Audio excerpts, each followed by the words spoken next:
You say I'm strong when I think I'm weak. It speaks directly to the message we're exploring today, this kind of internal dialogue that we have with our right mind and our wrong mind. This, this week's topic is following and staying in this conversation we've been having on the heart of A Course in Miracles. And the chapter that I was assigned for this week was about right-minded and wrong-mindedness, and this gave way to the talk title. Are you in your right mind? Right? Well, I think you always are, but there's always an opportunity to beg to differ. So are you in your right mind? What does this mean? This is not a question as to whether you are right or wrong, good or bad. This is a question of self-inquiry, where are your thoughts, where are your beliefs, where are your opinions coming from? Is your mind moving from the spiritual source of you, or is it coming from something or someone else? Most of the time, we are not in our right mind. I include myself in that. That is, we are not moving from the mind of spirit, which is the mind of love, the mind of inclusion, the mind of trust. Today, we're going to discover how we can reclaim our right mind over and over again. But first, let's start with what is wrong-mindedness. And I have to admit, I'm challenged by these words, right and wrong. It just puts me into dualism, right? It puts me into that space of, oh, there's one thing that's got to work. It's just the limitations of our language. So for the sake of sticking with the teachings in A Course in Miracles and in the heart of A Course in Miracles, we're going to keep using these words, but I guarantee by the end of it, we're going to have a different relationship with these words, right and wrong, right-mindedness and wrong-mindedness. But the biggest thing that I want to acknowledge is that when we say wrong mind, we're not talking about something that is inherently bad. It's just mistaken. A wrong mind is ill-informed. That's it. It's not bad. It's just ill-informed. That wrong mind is not using its full capacity to live in the moment. Usually, we're only using one dimension when we're in our wrong mind. One dimension of our mind, one dimension of our being, the ego. Anyone familiar with the ego? Okay, this is that human personality part of us. You can't get away from it. It isn't fully bad or wrong, and it's actually essential to our existence. It's essential to who we are. And to only live from this place is to live in and from fear. That's it.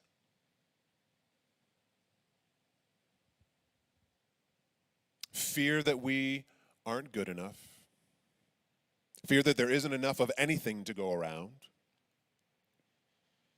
Fear of what those people might do if they get in power. Fear of what they might think of me. Fear of losing them.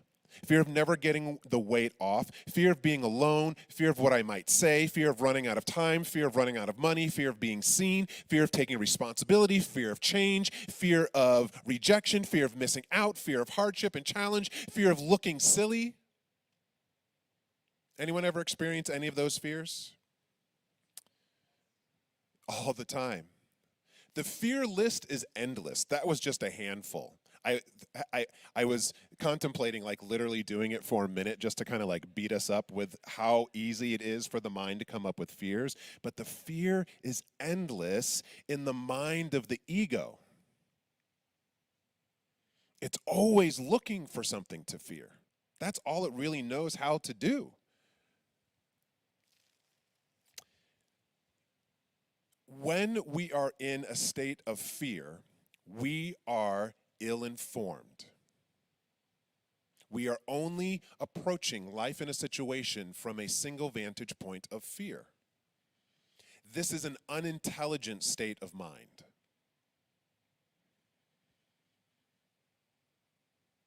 To live in that dimension only,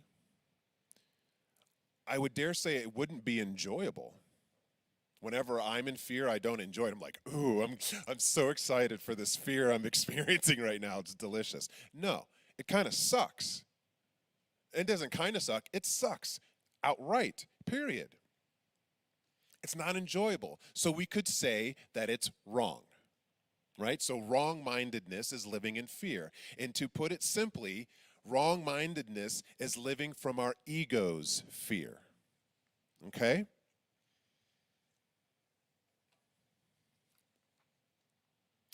I came across a really amazing quote from J. Krishnamurti, if anyone's a fan of his writing. I want you to take a deep breath in and out and close your eyes. Let these words hit your head and your heart. And for those of you online, stop multitasking for a minute. Get present and hear these words. Fear is one of the greatest problems in life.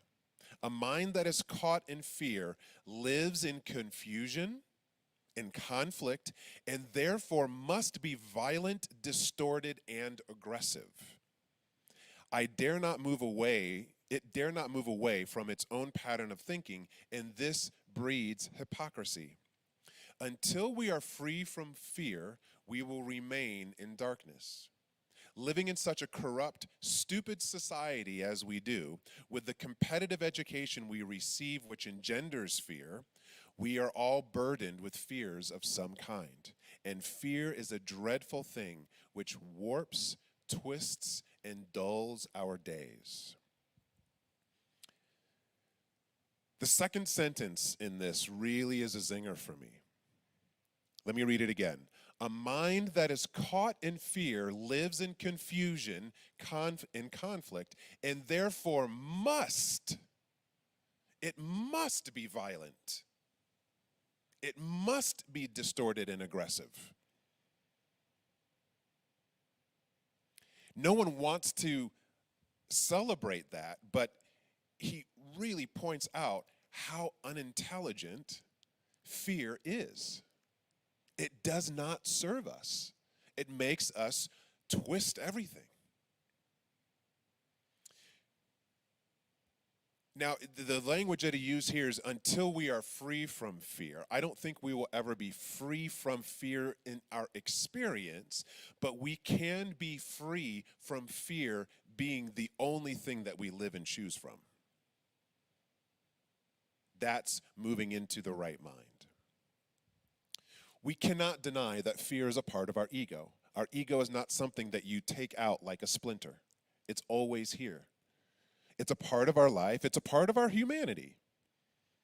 It is a part of our animal, wild nature. It can serve us. But if it's the only thing serving us, that's where things get bumpy. I got to read this again. I'm sorry. A mind that is caught in fear lives in confusion and conflict. Is anyone experiencing confusion and conflict in their life? Are we collectively not experiencing a ton? I wanted to use lots of expletives. A ton of confusion and conflict? If that is what we are experiencing, then we must therefore be violent, aggressive, and distorted. It's not a choice. When fear is causing this confusion, when we feel in conflict, we do all kinds of crazy stuff. Just turn on the television, you'll see it. The ego and fear is based on the material world. The material world being the only true thing to the ego. Seeing is believing, right? A couple of talks ago, I talked about flipping that. Believing is seeing. But in the wrong mind, the mind of the ego, the fear-based mentality, seeing is believing. The only thing that exists is that which I can touch, taste, and feel. But the material world is not our only reality. It is definitely not the capital T reality. And yet we live most of our days experiencing what? The material world. The place of the ego. The place where fear runs rampant. This is why the spiritual path and the practices of spiritual living are so, so important. The majority of our day is in the material world, what we can touch, taste, and feel. That is what we say is true. The ego loves the material world, and for that matter, the ego doesn't really understand anything that is not material. Michael Mirdad, in The Heart of A Course in Miracles, continues with this thought and says, we think and believe that the more we can touch and see something, including people in our lives, the more real it must be. But in reality, the more solid it feels and appears, the less real it is. In other words, we simply cannot trust our human eyes or senses. These were designed by our ego to be two in number as a symbol of dualistic thinking. This is the opposite of what is called spiritual vision, that comes from the third eye, located in the center of the forehead. It is the third eye which symbolizes spiritual vision. This must be opened for our right mind to perceive the spiritual world. And the spiritual world is the world of love and oneness. So he's talking about what we teach here at Cityside. Oneness. There's only one thing happening. But we cannot understand that only materially. We have to understand it with our spiritual selves. You hear? Okay, take a deep breath in. Exhale. So how do we open the third eye? How do we move into right-mindedness? First off, let's come back and, I love to define, what is right-mindedness? Well, simply, it's the opposite of wrong-mindedness. The opposite of living in and from fear. So what is the opposite of fear for you? Online, I want you to type it into the chat, a word or two. What is the opposite of fear for you? And I'd love a couple of people to call it out here in the room. What is the opposite of fear for you? Joy, love, freedom, peace, possibility, faith, courage. All of these words that you're yelling out, the ones that you've written online, these are all words of spirit. We'd call them spiritual qualities, right? This is what we pray for. This is what we do in spiritual mind treatment. We are treating the mind out of its wrongness, out of its fear-based default mode, and reminding it of its nature, which is not based in the ego, which is not based in the material world. Bless you. So right-mindedness in our spirit is in our spiritual mind, but here we get tripped up by language again. The spiritual mind is not really a mind. It doesn't have to think. It just knows. So when we are truly aligned with our spiritual mind, when we are in our right mind, when our third eye is opened, we don't have to ask questions. Oh, is this a good thing? Should I do it? Shouldn't I do it? You know in the moment, this thing that I'm stepping into, saying yes to, or even saying no to, is for the highest and greatest good of my expression right now. We just know it. You don't have to go online and search on Google and figure something out. You have an intelligence and a wisdom that is greater. This is the World Wide Web. You can tap into that at any point in time. People have been doing it for thousands of years. The problem is the ego, the wrong mind, only bases things off of opinion and senses. So if the human, the fearful mind, doesn't like what the right mind is suggesting, if the human mind doesn't like what's being asked of it, oftentimes it will override the right mind.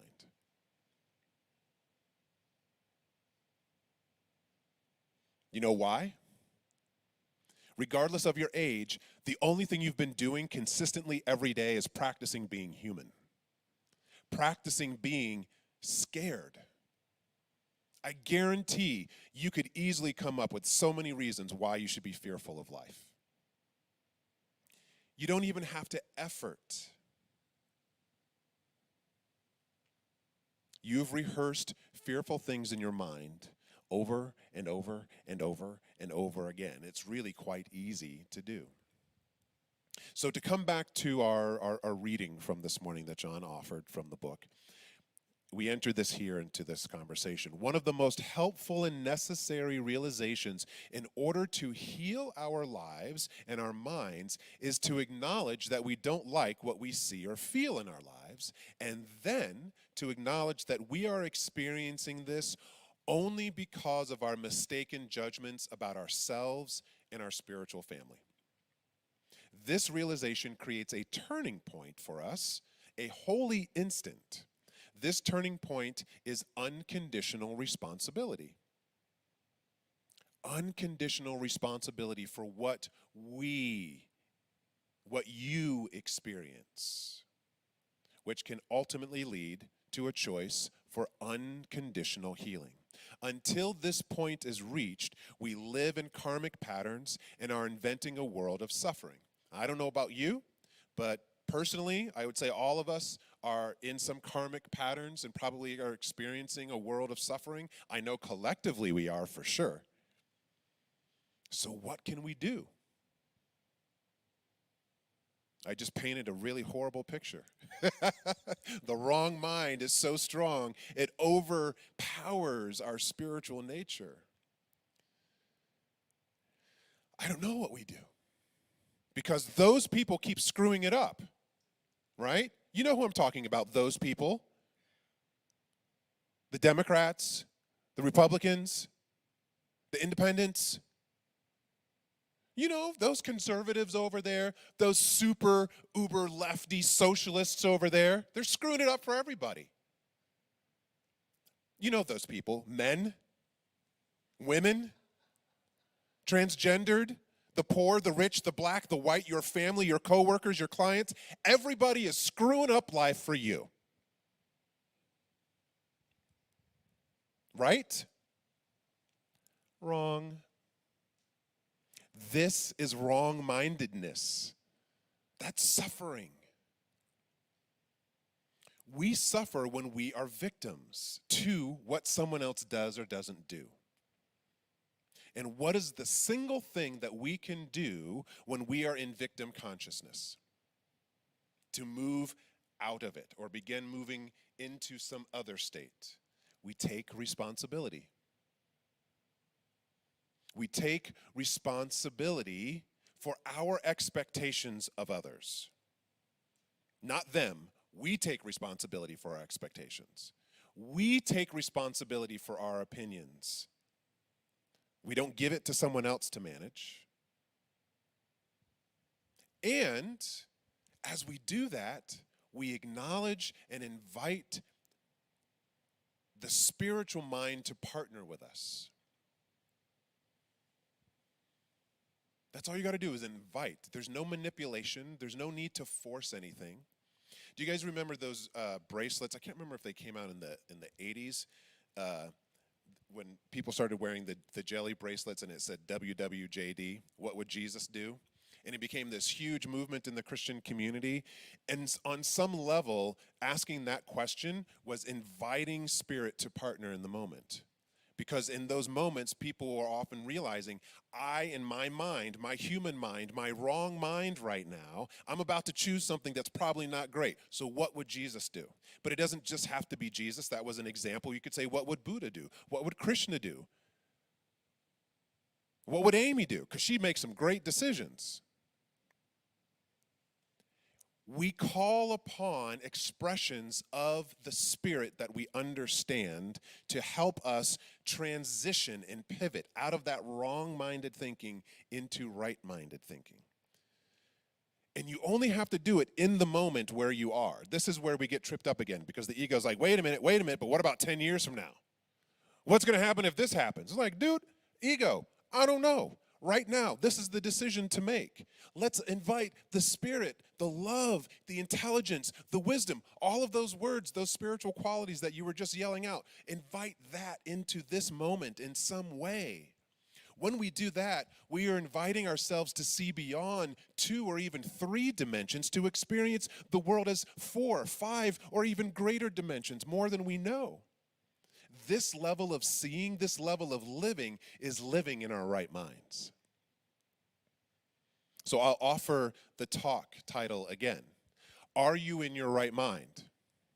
Did you wake up in your right mind today? Did you take a sip of coffee in your right mind today? Did you walk into this room? Did you sign in online today in your right mind?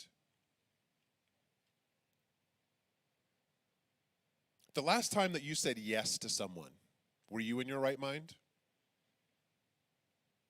The last time you said no to someone, were you in your right mind?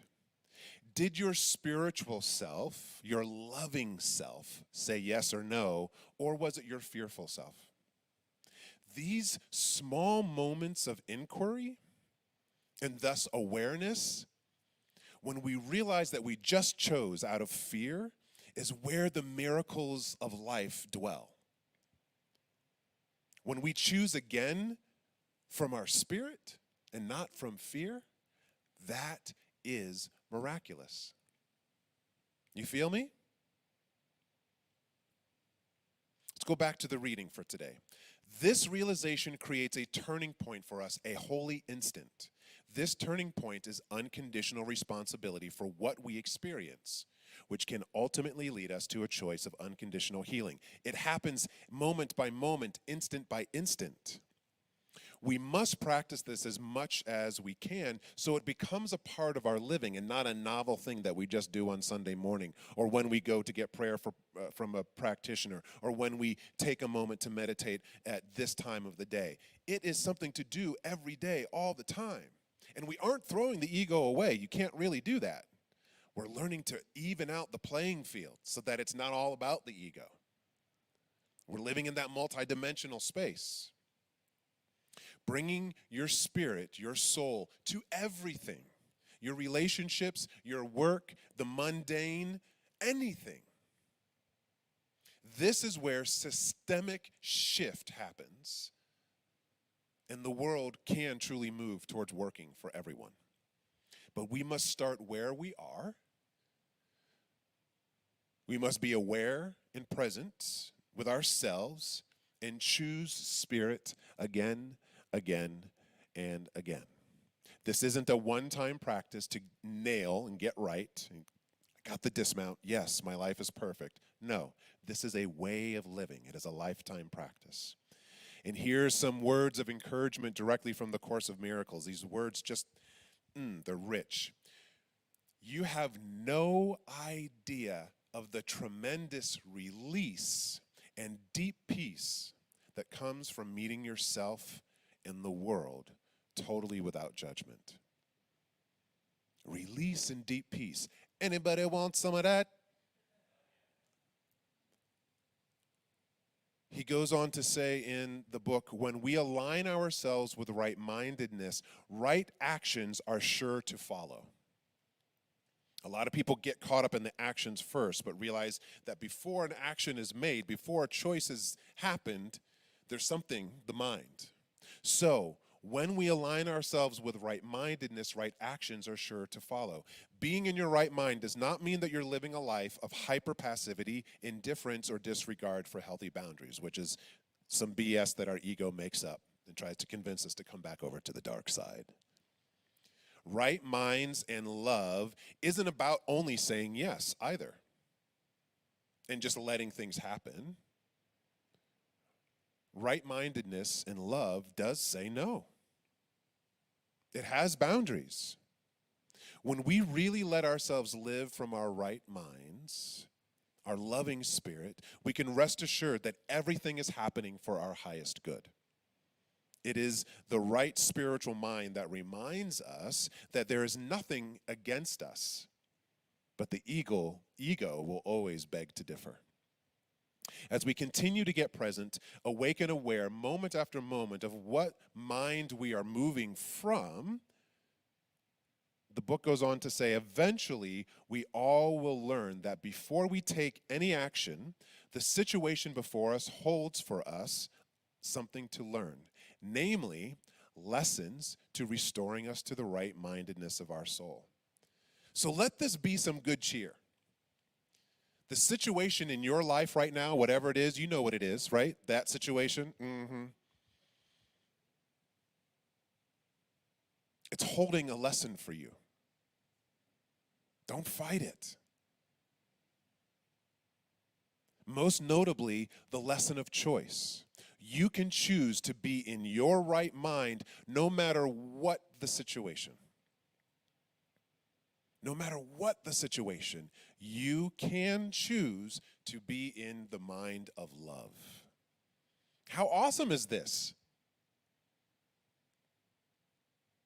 Everyone's like, okay. No, think about it. It means that nothing is wrong with you. How often do you convince yourself that something's wrong with you? It's probably an incessant chatter that's going on. There's probably even some in there right now talking about it. This means that nothing is wrong with you. This means that nothing is wrong with them, whoever them may be. That means that nothing is wrong with any of us. Nothing is wrong with life. Everything before you holds a lesson and an opportunity to return to your right mind. So again, are you in your right mind? I would offer that we are always in our right mind, but it's not the only mind that we have access to. And unfortunately, right now, the easiest mind for most of us to access is the wrong mind. It's our default. We don't have to effort. So this work is not about being easy and comfortable. To live a spiritual life, some people even use the word warrior, to be a spiritual warrior, to get up every morning and do something to connect to your spirit, it causes some discomfort. And so often we beat ourselves up on the spiritual path because we're experiencing discomfort. We think something's wrong with us. Oh, that again? Why am I feeling this way? Oh my God. We are not here. I love Michael Beckwith. He always says, we're not here to be comfortable. You are not here to be comfortable. A lot of ad agencies, God bless them, will try to convince you otherwise, and they have the perfect product to make you so comfortable right now. If you just take this pill, if you just eat this food, if you just wear these perfect shoes, your life is going to be comfortable forever. That's not what we're here for. If you've ever read The Road Less Traveled, or if you're familiar with the author M. Scott Peck, circle back to him. He is good. And here's what he has to say about some discomfort. The truth is that our finest moments are most likely to occur when we are feeling deeply uncomfortable, unhappy, and unfulfilled. Is anyone feeling uncomfortable, a little unfulfilled, or maybe unhappy in their life right now? Sweet! Celebrate that. The truth is that our finest moments are likely to occur when we are feeling deeply uncomfortable, unfulfilled, and unhappy. For it is only in such moments, propelled by our discomfort, that we are likely to step out of the ruts of our life and start searching for different ways or truer answers. Yes? So get comfortable with being uncomfortable. That is, to me, what the spiritual journey is all about. Seize the opportunity in those moments of discomfort and say these words to yourself. I must have decided wrongly because I'm not at peace. When your nervous system and your body gives you this cue and you're like, oh man, I just am not feeling right in my skin. The people around me, all I have to do is breathe and I want to kick them in the face. I must have decided wrongly because I'm not at peace. This is where you look in the mirror. Most of the time, it's those people that are doing it, right? We have decided something. So then, once we realize I'm not at peace, I must be moving from a mind that is not right, it is fear-based, what can we do? We ask, how can I welcome Spirit into this moment? If you don't like the word Spirit, whatever word you shout it out. How can I welcome love into this moment? How can I welcome trust into this moment? How can I welcome peace into this moment? How can I welcome joy into this moment? And usually, asking that question is all that's needed. It evens out the playing field. We're not just camping out in the world of fear where those people are driving us crazy. We all of a sudden go, what can I do to be at peace? Oh, maybe I'll just let them go and let them be crazy for a moment and take a deep breath in. This may sound simplistic. It's not. It may sound like it needs to be more complex. It is. It takes practice. I said earlier that you have been practicing being a human your entire life. Most of us have had some sort of spiritual connection, but have we practiced our spiritual connection as much as we've practiced being human? I don't care who you are, where you live, how old you are, the answer is no. I don't get absolute about much, but when you wake up in the morning, the first thing you step into is your body, your humanity. We forget. So we do spiritual practice to remind ourselves. Has anyone ever learned an instrument? Has anyone ever tried to learn another language? Has everyone hurt their dominant hand and tried to feed or write with their non-dominant hand? It takes practice. You don't just do it perfectly. This is the same thing. Practice, practice, practice, practice, practice, practice. Every single thing in your life is an opportunity to reconnect to your right mind. Are you in your right mind? You are. Just remind yourself that you are. One of the best ways to do it, the thing that is the undergirding practice of science of mind and religious science, is spiritual mind treatment. Now, a lot of times we use the word prayer, but I want to use those words specifically. We're going to do one right now.